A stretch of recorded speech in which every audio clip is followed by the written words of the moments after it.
Good morning, everyone, and good morning, Dr. Wilson. Yes, good day, Graeme. We're moving through the month. I guess I always have a bit of a time focus when we introduce ourselves, but we had the federal budget this week, of course, last night, and interesting times, of course, for the government in terms of the economy. They're predicting, which I thought was interesting, that the inflation would get back into the target range in not the next financial year, or the financial year after that. Or not this coming financial year, but the following one, which is a little earlier than the Reserve Bank have been predicting. So they reckon inflation will get down to 2.75%. Of course, it's at 6.6% at the moment. That would obviously take the heat off interest rates if we could get it down there. But I think there's a lot of water to go under the bridge until then. I think that there's going to be a typical tax and spend type of philosophy from the government going forward with its budgets. There was some announcement that they would be targeting the higher end of town with higher taxes on super balances, but they certainly increased a lot of the welfare payments. Austudy, Job Seeker have all been increased. Now, that obviously supports those on lower incomes where, that are struggling with higher prices, inflation, and higher interest rates, I guess, certainly higher rents. But the issue is, will this work its way into inflation, giving more people people more money to spend? I'm not sure it's as broad-based. Well, it's not as what we had during the COVID period for stimulus. But I guess those that are sort of looking to get stuck into the government for whatever reasons could argue that these increased payments, increased spending by the government may work their way into higher inflation. Not so sure about that. But I think going forward we can expect a bit more of a sort of a tax and spend type of outcome from the government in its budgets to come. Now, at what level that occurs remains to be seen. But as we'll see shortly, there were some proposals directed at the housing market, Graeme, which again were really about the public sector housing environment rather than addressing what are tough times, particularly in the private rental market. Yeah. All right. Well, there's a lot to cover this week, Docs. There's a lot of yes. data. It's some interesting stuff to go through. So we might rip in. And I think that you're right that we're going to have to go through what is some significant data. It's typical, isn't it? One week we have a flood of data, and next another week we have a bit more of a famine. But we've always got data here. In fact, we were going to look at regional house prices today, Graeme. We'll put that off till next week because we have a lot of data to cover, particularly, of course, as I mentioned, starting with the federal budget, the second budget from the Labor government. And as I sort of alluded to before, the budget offered little relief really for private sector housing markets that are currently experiencing rising home prices. Again, back in town, house prices up and about. And we'll look at those latest auction results, which were just crazy last weekend, Graeme, to end the show today. But certainly rents, we know, are skyrocketing and continuing to rise. I have to double-check my data, particularly in that Sydney market when I run the data every week, because they keep rising. And you think, well, it can't keep rising at these rates, and yet it is. But the government initiatives were certainly targeted at increased public housing, small rises for rent assistance. So they're going to build more public housing and those rises in rent assistance for welfare recipients, some minor incentives for the build to rent brigade, and an extension to the eligibility for the home guarantee policies that they've introduced or that have been running for a while now. So specifically, let's have a look at those proposals from the budget last night. Rent assistance for welfare recipients is up at its maximum of around $15 a week. And as I mentioned, also there's an increase in general welfare payments for job seeker and OS study, so that'll also help pay the rent if you have those particular welfare policies. The NHFIC, which is responsible for public housing funding, has had an increase, or its peak has been increased to $7.5 billion, and that's designed to build more public housing. So that's for public housing. So that's not an increase. That's now the total funds that are there available for, or that's the peak funding for public housing, and that goes to groups, community groups that and others that provide public housing. Graeme, increased tax incentives for the build to rent projects. That's going to work out at around about, and it doesn't come in for a couple of years, at around $10 million a year. So it's not a lot of money and won't make really a difference at all. And there are a lot of constraints to the build to rent incentives. So it won't have, in my opinion, an impact on the private rental market. Eligibility extension for the home guarantee scheme, which allows the government guarantees 15% of your loan in certain circumstances. So it means you can purchase a property with just 5% deposit. Before it was just for family members, for couples and singles, but now it's been extended, the eligibility to friends, guardians, siblings, and other family members. And you're also now eligible if even if you've bought a home previously, because of course this is for first home buyers. If you've bought a home previously, but you've been renting for the past 10 years, then you're also eligible as well. So, some, as I said, some incentives there for housing markets, and they've also increased the funding for homelessness services up 67.5. Now it's 67.5 million per year. So, some relief there, perhaps at the margin, in terms of but particularly those who are exposed at the lower income levels to housing.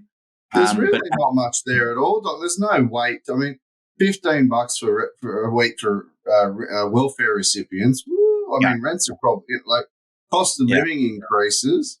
I mean, more public housing. Where are they going to build it? The private sector can't even get approvals to build it.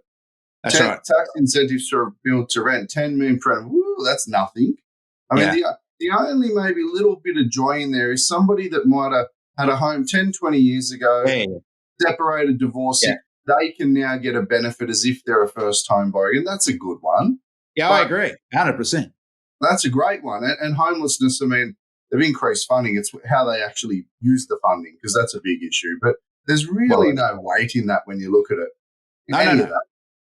Yeah, no, you're absolutely right, Graeme. And I agree, that is a good policy for those that have fallen out of home ownership.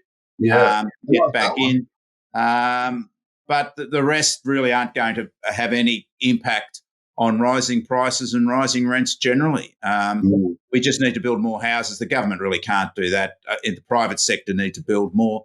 There are too many constraints, which we've discussed. We'll look at the latest home building data, Graeme, which came out at the end of last week. This is for March. But really, I think the government's trying to show that it's doing something. But at the end of the day, it is the flavour of the government which is helping those in Struggle Street to some degree that are already on welfare payments, giving them some assistance, and looking after the marginalised, such as the homeless, and all that's very positive. But at the end of the day, this is really just increasing the public housing focus of the government, I think that there's going to be more people, looking for public housing. That demand will increase because of the, particularly the rental markets how it's constraining tenants now with skyrocketing rents. Yeah. So that was the budget. We had some data out, which is again reinforcing the strength of our economy, Graeme. There's retail sales. There was some sense that retail sales had started to ease finally. There are a lot of measures here. The ABS uses another measure where it says that the annualised increase in consumption, in household spending has fallen. But the data to use is those month-to-month seasonally adjusted retail sales data, which we focus on.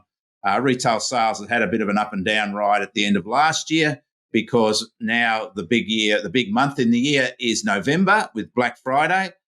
People do most of their Christmas shopping now in November, so it's obviously taken away some demand from retail sales in December. So November's a lot higher and December's a lot lower. But once we get into the new year, of course, it all balances out. And that's what we've seen occurring now. We're into March. So the booming economy shows no sign of slowing down despite all those rate rises last year. The latest March retail sales seasonally adjusted was up by 0.4% over the month, which is higher than the 0.2% that the increase was over the previous month. So another increase, and an increase that's stronger than what we recorded over February. And the big picture is that retail sales, Graeme, are now 5.4% higher compared to March last year. So, we've all got a job. Our wages are rising at the fastest rate in 10 years and over 10 years. And guess what? We're spending it. And the interesting thing is that the big increases over March were food-related spending. So food retailing and restaurants and cafes and, all that sort of, I guess you'd say, discretionary spending it has driven retail sales higher by 0.4%. So, and we now have hospital migrants have come in some of those, areas of hospitality and service stock that we're lacking staffing wise, right? And we all now seem to be cafes and restaurants are bustling and booming and people are out and about again and everyone's got staff again. Yeah, and I guess in a way that's a good thing because it means that extra demand can now be facilitated by, the shop owners and the retailers by providing more services, what is for increased demand. What we're seeing, as you said, when people are out and about. But, yeah, that was the big driver for those higher retail sales over the month was food-related spending. So another sign that interest rates to this date haven't worked, certainly not as you'd expect them to work. And again, when we, do discuss interest rates, we've got to, point out not only do we have this very strong economy with low unemployment rates and higher wages, but interest rates are still 1% below where they were back at their previous peak in 2011. So historically, rates are still low, although the banks have been a little sneaky and they've pushed forward mortgage rates to be higher or around about where they were when interest rates were higher a decade ago. But that's a discussion for another time. And there's the data on retail sales, Graeme. You can see there that that little blip, November versus December at the end of last year, but how far ahead we are compared to March last year. And look at those numbers prior to COVID, how little it is retail spending compared to where we are now. So it's all part of the story of a very strong economy, Graeme. We're spending like drunken sailors. A little bit like that. And again, it reinforces, the fact that rates to this point haven't done their job, what they're supposed to do. And, it does again question the decision by the Reserve Bank to pause rates over April. The data is continuing to strengthen. And I guess they've got other mechanisms which perhaps they thought validated that pause, but certainly they've backtracked on that, and we have another rise now over May, which was completely predictable, in my opinion. So again, we've got the home loan data also came out last week, Graeme, and no surprise with home loans now tracking rising house prices, home prices, which we would have expected that because, of course, it's another indicator of housing market activity is home lending. So home lending was up for the second consecutive month over March. Of course, we know we've had house prices rise over that period as well. So again, it's validating our house price measures that are exclusive here, of course, and other measures such as auction clearance rates, which have really gone through the roof compared to where they were last year. But yeah, second consecutive month, which does confirm that increased activity in housing markets. Loans are up quite strongly, Graeme, up by 5.5% over the month. Of course, this is seasonally adjusted. So, that's quite a strong result, particularly compared to the previous month, it was up by 3.2%. But as we know with house prices, it's a similar story, even though we're rising again now. So, confidence is recovering, that we're still 25.2% lower compared to March last year. So that obviously shows the potential for growth. As we're measuring value, of course, we know that it's exacerbated by the fact that prices were also higher last year. So it means that the value of loans looks a little worse than the comparisons with prices, because it does include falling prices as well, which works its way into the value of home loans, of course, currently compared to a year ago. But the big winners, Graeme, over March were first home buyers. Interesting. They recorded the strongest growth. And in terms of the states, Queensland was the top performer over March. A little bit of a sense that Queensland market is starting to build up again, Graeme. Yeah. It's had its you wouldn't think it could have another run again, but hey. Well, it's had a couple of months of pausing. I think it reached its peak, as it usually happens with the cycle. Affordability started to push buyers out of the market because prices had skyrocketed. But, I think we're still getting migration coming through into Queensland, particularly obviously overseas migration. And incomes are growing, so buyers are able to recover their capacity to get into the marketplace. And confidence, strong economy, all the usual factors. But, yeah, Queensland was the top performer.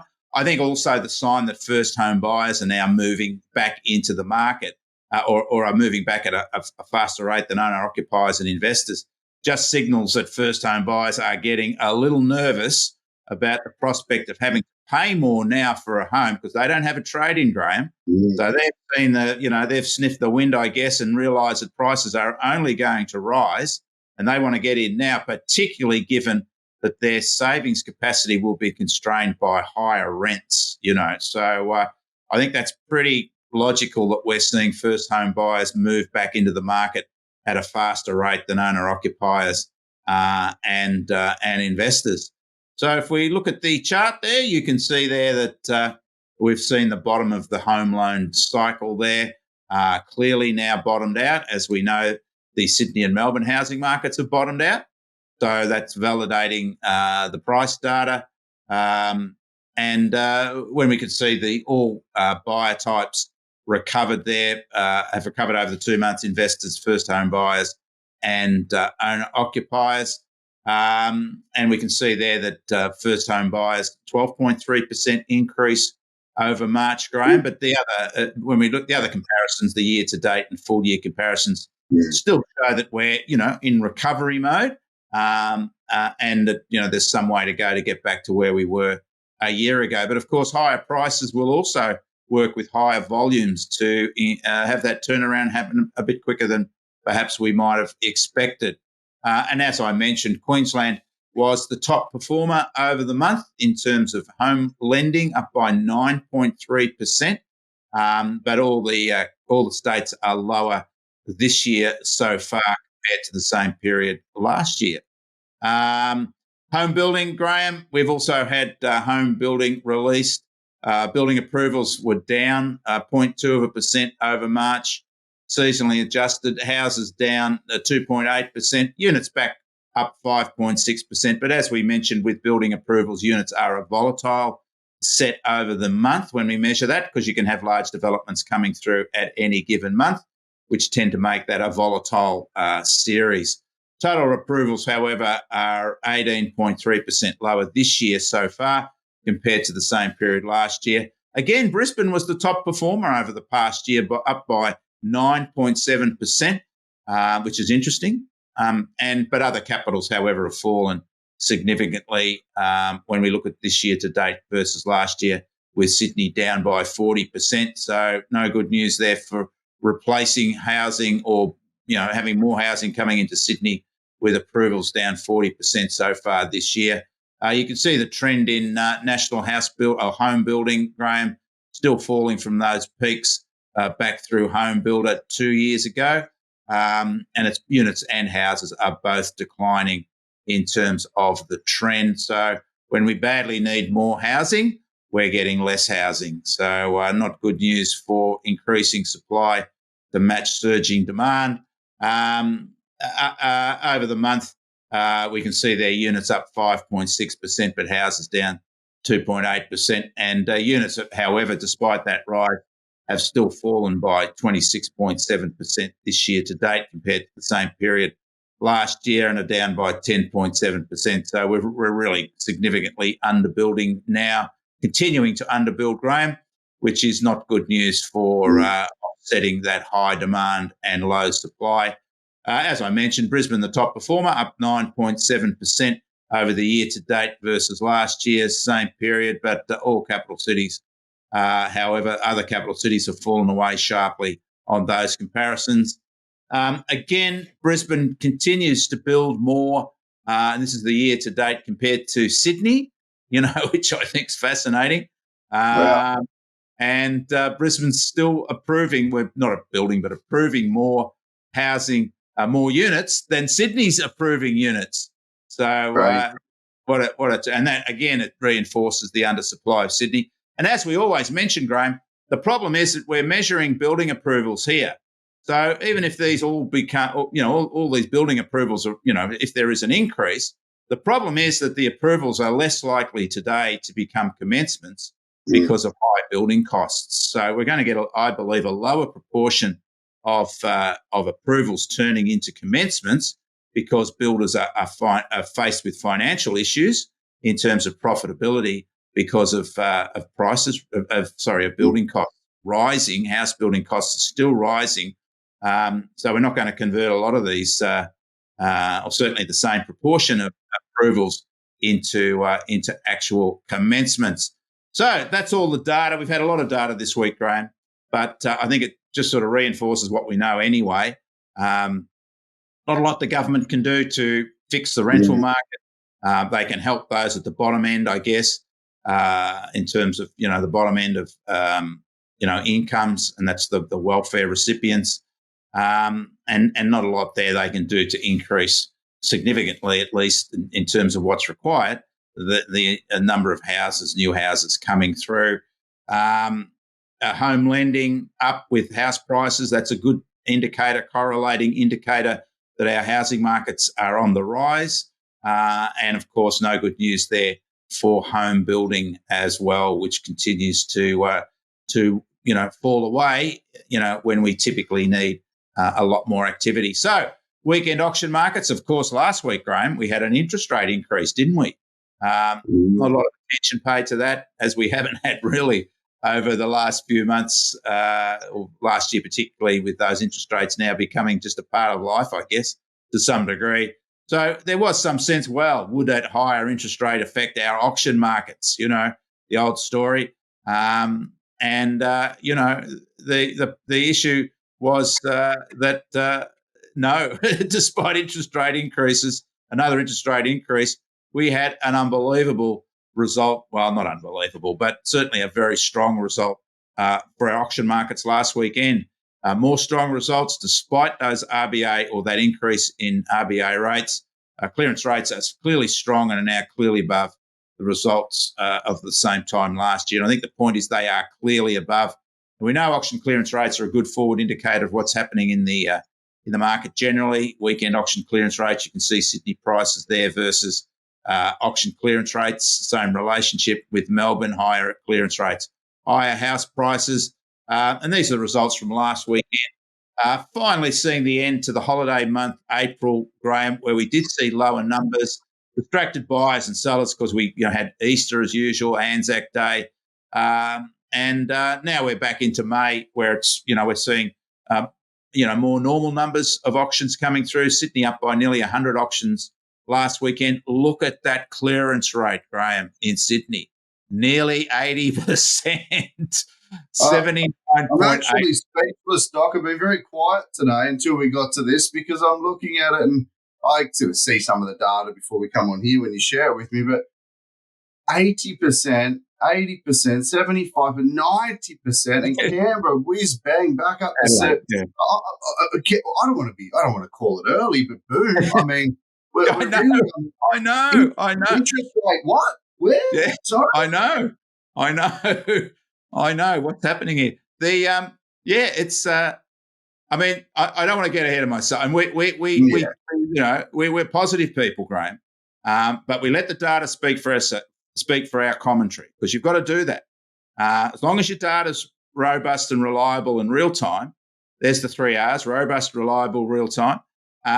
Then you can have some confidence in your commentary. But there's a big B word, which I think you just mentioned there. Which we usually is it bust? Is the housing market going to bust? That one? No. Is there a boom on the horizon somewhere? Oh God, please. Well, what our benchmark? Or at least there looks like that we've bottomed out. We've had a slight correction. There's plenty of room for growth. We can see that home loans are starting to rise. We can see that clearance rates are rising. We can see that we're just shrugging off interest rate rises, and so be. We all get on with it. Well, look, our benchmark for that word, Graeme, is 80% clearance rates. Yeah. So in the big markets, particularly Sydney and Melbourne, which have the highest level of actual auctions. In fact, Melbourne's has around 35% of all activity is auctions. So private sales 65%.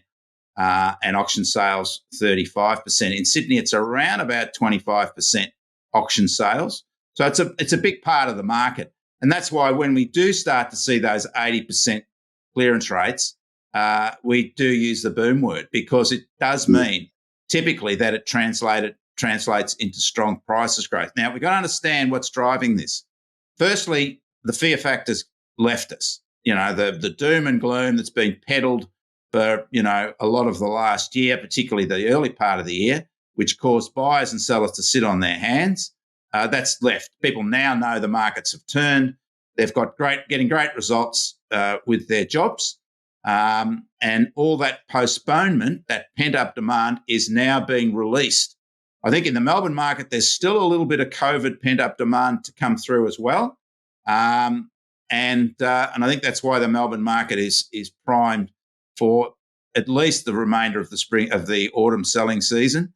As I said, I think that the other factor is that prices are still lower than where they were a year ago, Graeme. So if you've been putting it off, right, prices are rising, clearance rates are pushing towards boom time levels, you're going to miss out if you're thinking of selling, if you wait any longer, because the prices are higher than where they were a year ago. Lower still than where they were a year ago, but prices are rising. So that gap is now narrowing quickly, Graeme. And with these sorts of clearance rates, it will be back to where we were a year ago before you know it, and back to record high prices. So this is a remarkable data set from last weekend. And those that have been saying, it was just a blip, the pickup in February. It was just a blip, the pickup in March. It was just a blip, the pickup in April. They've gone. They've left the building, Graeme. See you later, alligator. They might have got lost in one of the blips. Blip off. That's right. That's right. Because this ain't no blip, Graeme. And, those financial journalists and commentators have all been, telling us that this was just, a dead cat bounce, whatever. 80% clearance rates aren't a dead cat bounce, Graeme. This is I'm calling it. I reckon by springtime selling season, we're cleared 80% clearance rates across the board, and we're back into the boom word. I'm calling it today. Off your data. Well, we're close, Graeme. We're very close. 79.8. 78.1. Everyone refer back to this clip in May when everyone's like, I don't know. All right. Well, we've been calling it pretty right for a while now, so we'll see what happens. But, remarkable result. Even Brisbane, Graeme, 74.7%. That's a big result for Brisbane. And Brisbane's traditionally not really an auction market. 50. It's a private treaty market with a finance clause. You don't exchange, it's a bit of a delayed purchase process in Queensland. Yes, it is. And they only take around about 10% of the total market in auctions. Compare that to Melbourne, where it's 35%. So as I said, and that means those clearance rates can be up or down a little bit. But Adelaide, 90%, it's been knocking on the door of 90% for a while, but it also had reasonable numbers. And the Canberra market also had some good results there, 75.2%, Graeme, from a big lift in listings. So as we've mentioned, the Canberra market can tend to follow Sydney upwards. So maybe that's occurring. We don't want to go too early on Canberra, but certainly that Sydney rate was the highest clearance rate Sydney's recorded in over a year. And, of course, Melbourne is tracking now at its highest since the late spring of 2021. So, and it's consistent. Sydney's now had 5 clearance rates in a row above 70%. Melbourne's had 2 very, very strong results weekend on weekend. So there's some consistency here which calls into play any suggestion that these are one-off results, And it really validates it all when we look at the trend, the monthly trend.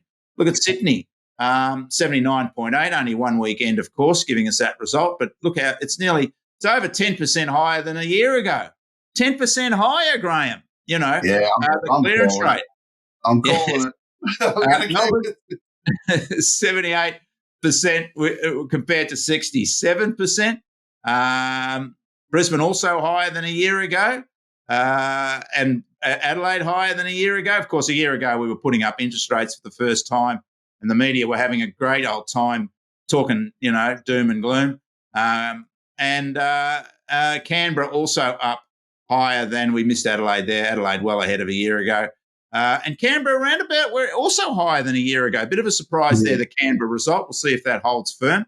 But maybe it is starting to pick up on the coattails of the Sydney market, which can happen. So look out for those auction clearance rates, Graeme, as we mentioned every Saturday night on my LinkedIn page, Doc Andrew Wilson. We get the capital city snapshots. We get that out by, 6:15, which is pretty good, 6:30. And on Sunday mornings, we come out with the full regional result. So next week, let's have a look at what's happening next week. We're going to have those regional home prices. So we'll look at what the regions are doing. First here and only here do you get monthly regional almost current prices. And we will get current prices. Also, we'll put that out next week for the mid-month Capital City home price report, Graeme. So we'll see how our capitals are tracking in the middle of the month.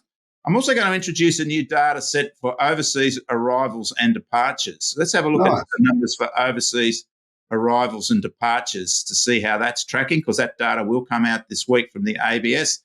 And, of course, we'll finish off, as usual, with the latest weekend auction results. Let's see if, that B word that you put out there, let's see how that goes next weekend. Are you nervous? Are you nervous? I'm pretty confident, Doc. Pretty confident? I think out of each data set from each Saturday, I think there'll be a week that's not quite there, but I think 2 to 3 out of the 4 are going to be hitting that 75 to 80, 83, 84. I think we're going to see some interesting. I mean, look, heading into winter as well, which is usually typically quiet.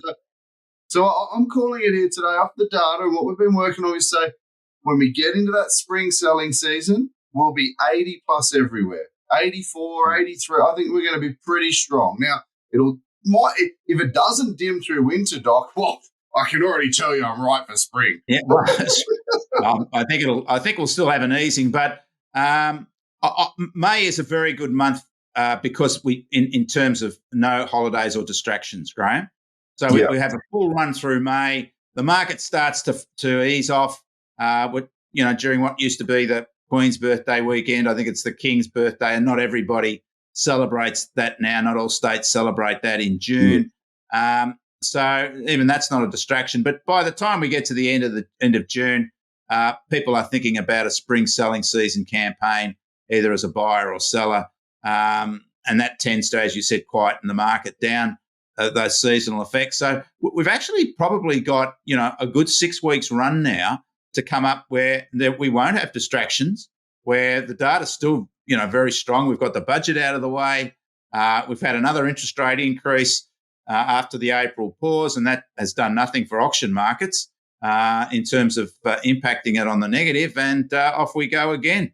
So, and I think we'll have higher numbers coming through in terms of auction numbers, Graeme.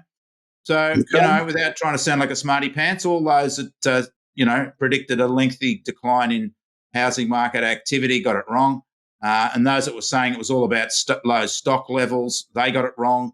And the markets are just, are they building up ahead of steam, Graeme? This is, we'll find this out in coming weeks. So stay tuned. Yeah, stay tuned. So another big week, another really big week. Isn't every week a big week, but we'll have another big week next week, Graeme. Looking forward to it, Doc. Thanks as always. Thanks, Graeme. Catch you later. See you next week.